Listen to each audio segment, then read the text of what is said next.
Hallelujah,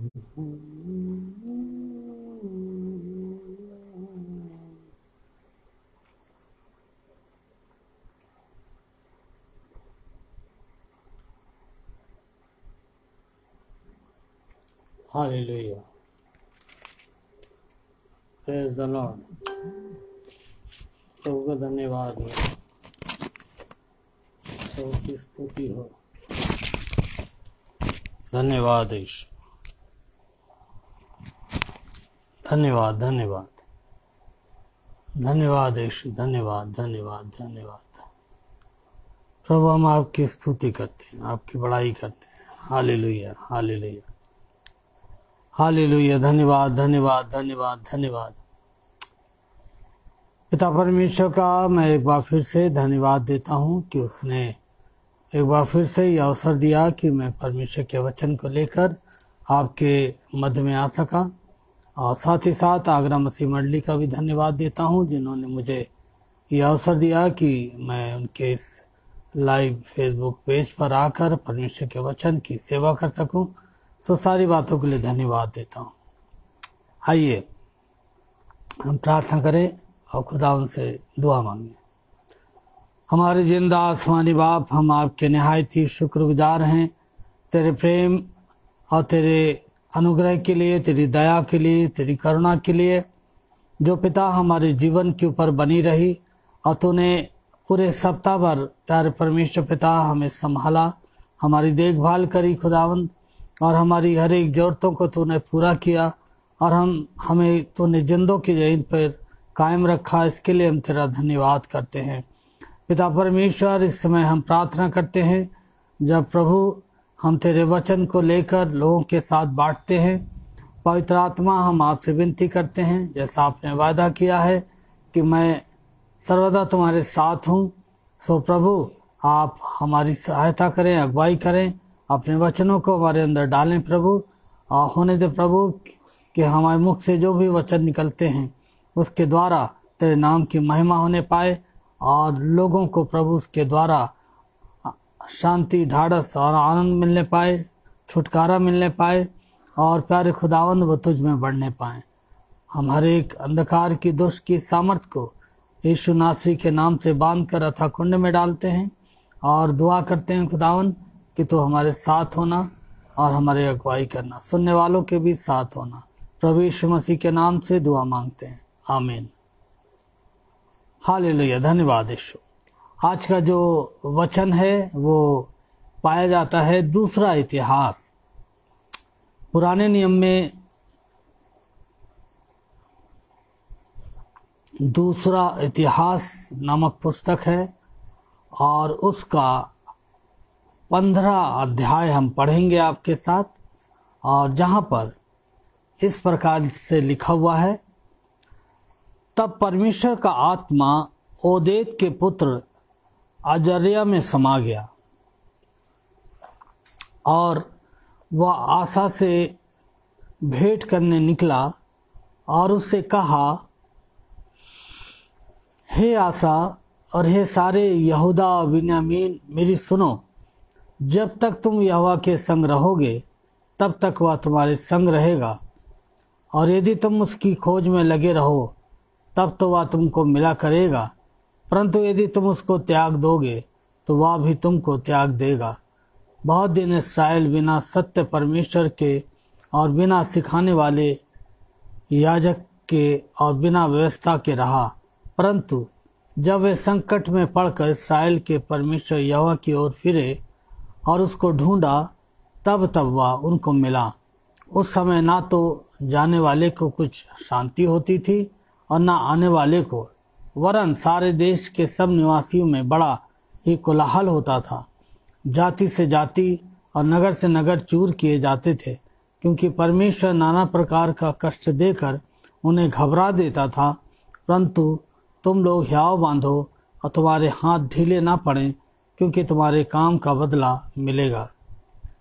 जब आसा ने ये वचन ओदेद नबी की नबूवत सुनी, तब उसने हियाव बांधकर यहूदा और बिन्यामीन के सारे देश में से, उन नगरों में से जो उसने एफ्राइम के पहाड़ी देश में ले लिए थे, सब घिनौनी वस्तुएं दूर की और यहोवा की जो वेदी यहोवा के उसारे के सामने थी उसको नए सिरे से बनाया। उसने सारे यहूदा बिन्यामीन को और इब्राहिम मनश्शे और शिमोन में से जो लोग उसके संग रहते थे उनको इकट्ठा किया, क्योंकि वे यह देखकर कि उसका परमेश्वर यहोवा उसके संग रहता है, इस्राएल से बहुत से उसके साथ चले आए थे। ये परमेश्वर का जीवित वचन है। इसके पढ़े और सुने जाने पर उसकी आशीष हो। यहाँ पर हम आसा राजा के बारे में पढ़ते हैं। आसा राजा ने जब ओदेद नबी की नबूवत को सुना जो उसने खुदा की रूह में होकर की थी, तो उसके अंदर बड़ा हियाव आया और हियाव बांध कर यहूदा बिन्यामीन के सारे देश में से और उन नगरों में से भी उसने इब्राहिम पहाड़ी देश में ले लिए थे, सब घिनौनी वस्तुएं दूर की।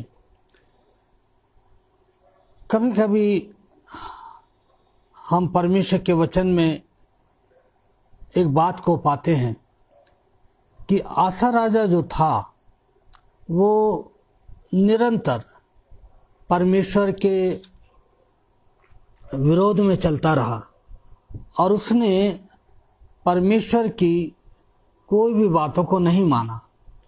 लेकिन एक समय ऐसा आया कि जब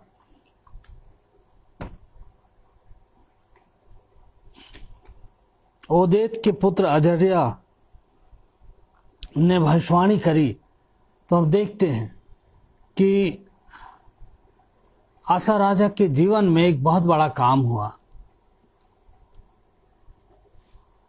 और आगे चलकर हम देखते हैं कि आसा राजा जो था वो अपने खुदा को ढूंढने लगा। लेकिन आगे चलकर हम देखते हैं कि आसा राजा के जीवन में एक बहुत बड़ा दुख आ गया, बहुत बड़ी तकलीफ आ गई और बाइबल बताती है कि उसके पैरों में कोई रोग हो गया, जिसके कारण से आसा राजा बहुत ही परेशान रहने लगा। और दूसरी बात हम देखते हैं कि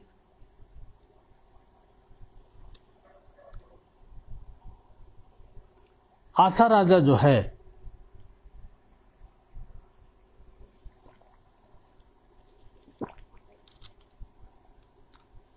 एक और राजा है जो आसा राजा के विरोध में खड़ा हो जाता है, और जब वो विरोध में खड़ा हो जाता है तो हम देखते हैं कि आसा राजा बड़ा परेशान हो जाता है। और तब आसा राजा क्या करता है, बाइबल बताती है कि वो परमेश्वर का वचन सुनता है और अपने आप को वो नम्र कर लेता है और परमेश्वर के सामने वो दबे पांव चलने लगता है। कभी कभी हमारे जीवन में जो दुख आते हैं, जो परेशानियां आती हैं, जो समस्याएं आती हैं, उनका आने का जो मकसद होता है वो हमेशा हमें नाश करने के लिए नहीं होता है, बल्कि इन दुखों के द्वारा परमेश्वर हमें नम्र होना सिखाते हैं। जैसे आसा राजा जो था, जब तक उसके जीवन में दुख नहीं आया, जब तक उसके जीवन में समस्या नहीं आई, बीमारी नहीं आई, दूसरे राजाओं के तरफ से उसके जीवन में समस्या नहीं खड़ी की गई, जब तक उसे ऐसा महसूस नहीं हुआ कि अब उसके जीवन को बचाने वाला केवल परमेश्वर है, तब तक वो परमेश्वर के सामने नम्र नहीं बना। लेकिन जैसे ही उसके जीवन में दुख आया, बीमारी आई, उसने अपने आप को क्या किया, नम्र किया।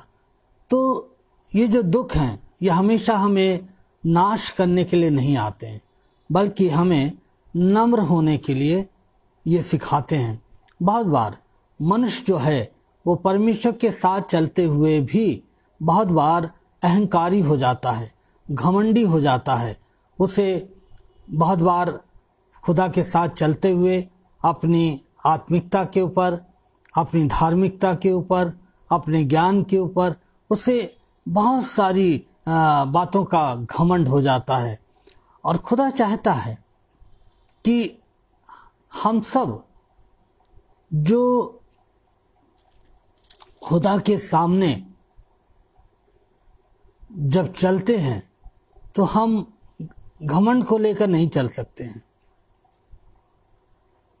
खुदावन नम्र लोगों को क्या करता है, शिरोमणि बनाता है। याकूब हमें बताता है कि वो अभिमानी का तो सामना करता है, लेकिन नम्र व्यक्ति को वो शिरोमणि बनाता है। तो परमेश्वर जब हमारे जीवन में दुख को भेजता है तो उसका मकसद यही होता है कि हम अपने जीवन को जांचें, हम अपने जीवन की जांच करें कि कहीं हम परमेश्वर के सामने अहंकारी तो नहीं हो गए। आज जो प्रभु के जो सेवक लोग हैं, प्रभु के जो सेवा करने वाले लोग हैं, चाहे वो सेवक हों, सेविकाएं हों, बहुत बार उनके जीवन में बहुत ज़्यादा घमंड आ जाता है, अहंकार आ जाता है। किसी को कोई इस बात पे घमंड करने लगता है कि हमसे ज़्यादा कोई पवित्र आत्मा नहीं जानता है बोलना। बहुत बार परमेश्वर जब उनको वरदान देता है चंगाई का, बहुत बार वो उस वरदान को पाने के उपरांत अहंकारी हो जाते हैं और वो अपने आगे किसी को कुछ नहीं समझते हैं। तब परमेश्वर को उन्हें नम्र बनाना पड़ता है और तब परमेश्वर उनके जीवन में दुखों को भेजता है। और हम देखते हैं कि आशा राजा के जीवन में भी परमेश्वर ने दुखों को भेजा और आशा राजा ने क्या करा, वो परमेश्वर की खोज करने लगा। उसने अपने आप को नम्र किया। और आज खुदावंद हमसे और आपसे भी यही चाहता है कि यदि हम दुखों में से गुजर रहे हैं तो हम ये ना सोचें कि ये दुख हमारे जीवन में हमें नाश करने के लिए आए हैं, बल्कि हम खुदा से पूछें ये दुख हमारे जीवन में क्यों आया। क्योंकि दाऊद एक बार इस तरह से कहने लगा, ये जो दुख मेरे जीवन में आया ये भला ही हुआ ताकि मैं तेरी विधियों को सीख सकूं। दाऊद के जीवन में जो दुख आया, दाऊद कहता है कि भला ही हुआ जो ये दुख मेरे जीवन में आया ताकि मैं तेरी विधियों को सीख सकूं। तो परमेश्वर इन दुखों के द्वारा हमें नम्र बनाना चाहते हैं। और दूसरी बात, परमेश्वर इन दुखों के द्वारा हमें बहुत बार आज्ञाकारी बनाना चाहते हैं। जब हम अहंकार से भर जाते हैं, जब हम घमंड से भर जाते हैं, तो बहुत बार हम परमेश्वर के प्रति आज्ञाकारी नहीं रहते हैं। और परमेश्वर जो है वो केवल एक बात से ही प्रसन्न होता है कि हम उसके आज्ञाकारी बने, हम उसकी आज्ञाकारिता में चलें। क्योंकि परमेश्वर का वचन में बताता है कि परमेश्वर हमारी भेंटों से उतना प्रसन्न नहीं होता, ना हमारे बलिदानों से उतना प्रसन्न होता है, बल्कि जब हम उसकी आज्ञा मानते हैं तब वो क्या होता है, हमसे प्रसन्न होता है। तो खुदावन हर तरह से चाहता है कि हम और आप परमेश्वर के आज्ञाकारी बने रहें, और आज्ञाकारिता हमें परमेश्वर के योग्य बनाती है और परमेश्वर को प्रसन्न करती है।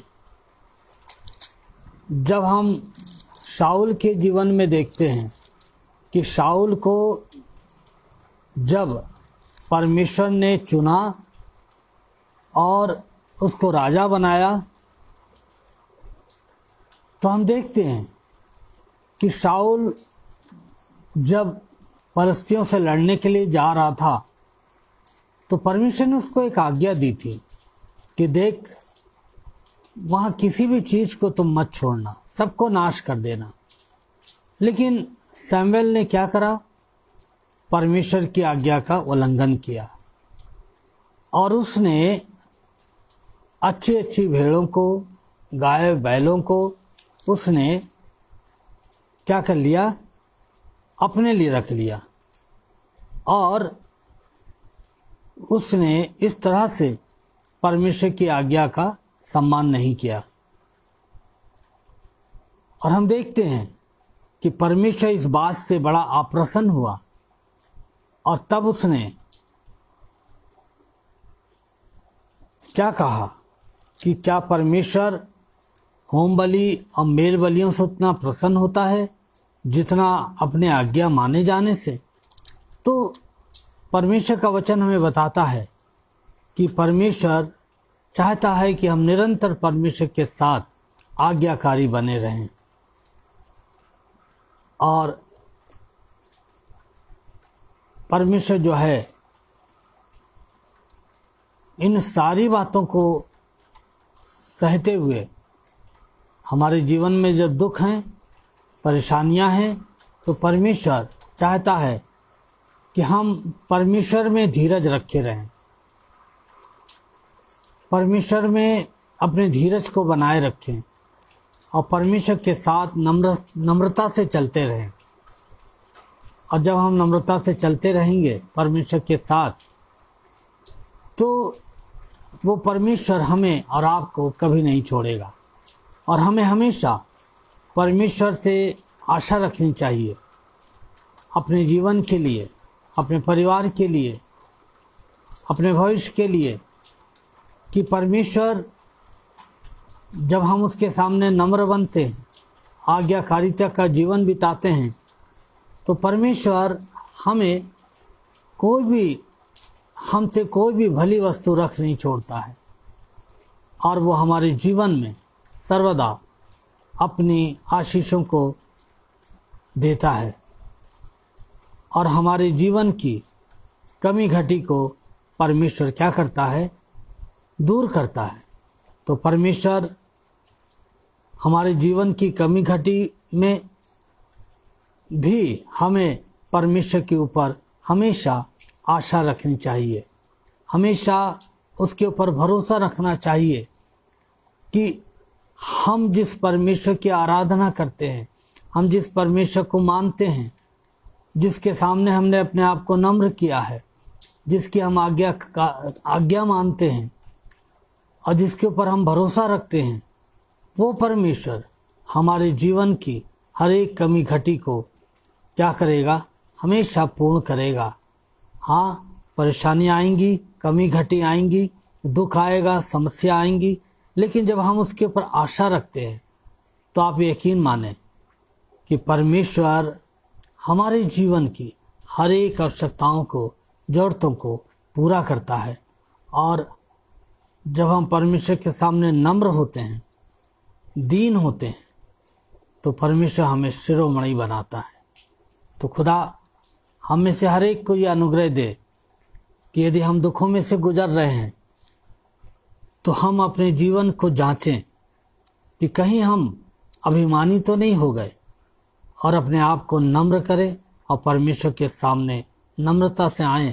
हम अपने अहंकार का अंगीकार करें खुदा के सामने, और वो खुदावंद जो बड़ा मेहरबान खुदावंद है, वो हम पर रहम करेगा और अपने फजल को करेगा और हमें ऐसी कुव्वत देगा कि हम उसके साथ नम्रता से चलने पाएंगे और हम खुदा से कहें कि खुदावंद तू हमें अपना फरमादार बना, हमें अपना आज्ञाकारी बना, ताकि जो कुछ तू हमसे कहता है हम उसको पूरा करने वाले हो सकें। बहुत बार हम खुदा के बारे में बहुत कुछ जानते हैं, बहुत कुछ हम लोगों को बताते हैं, बहुत बार हमें बहुत सारा ज्ञान है, लेकिन हम बहुत बार खुदावन के हुक्मों को नहीं मानते हैं और इस कारण से हमारे जीवन में बहुत बार दुख आ जाते हैं। खुदावन करे कि हमें उससे ऐसा फजल मिले कि हम उसके आज्ञाकारी बने रहें और हम धीरज के साथ उसमें आगे बढ़ते चले जाएं। खुदावंद इन वचनों के द्वारा आप सबको बड़ी आशीष दे। आइए हम प्रार्थना करें। हमारे जीवित और सामर्थी परमेश्वर पिता, हम आपके वचन के लिए आपको धन्यवाद देते हैं और प्रभु प्रार्थना करते हैं अपने वचन की रक्षा करें और इस वचन को हमारे जीवन में बना रहने दें। सुनने वालों को आशीष दें। आगरा मसीह मंडली के संस्थापक हमारे भाई अनुपम, डेविड, बहन शबनम और उनकी तमाम सेवाओं को प्रभु आप ब्लेस करें और खुदावंदा उन्हें ताकत दें, तंदुरुस्ती दें और अपनी महिमा के लिए बहुतायत से इस्तेमाल करें। उनके परिवार के साथ हो, सबको आशीष। जो सुनने वाले हैं प्रभु उनको भी आशीष दें। आप हमारे साथ रहे, हम आपको धन्यवाद देते हैं। यीशु मसीह आपके नाम से दुआ मांगते हैं, आमीन। आप सबको जय मसीह की। और आज के वचन के द्वारा यदि आपने आशीष पाई है, बरकत पाई है, तो इसको आप दूसरों तक भी बांटें ताकि वे भी बरकत पाएं। और आज ही के दिन, आज ही के समय, बुधवार रात शाम 8 बजे मैं अगले सप्ताह खुदा ने चाहा तो आपसे फिर मुलाकात करूंगा परमेश्वर के वचन के साथ। तब तक के लिए आप सबको जय मसीह की।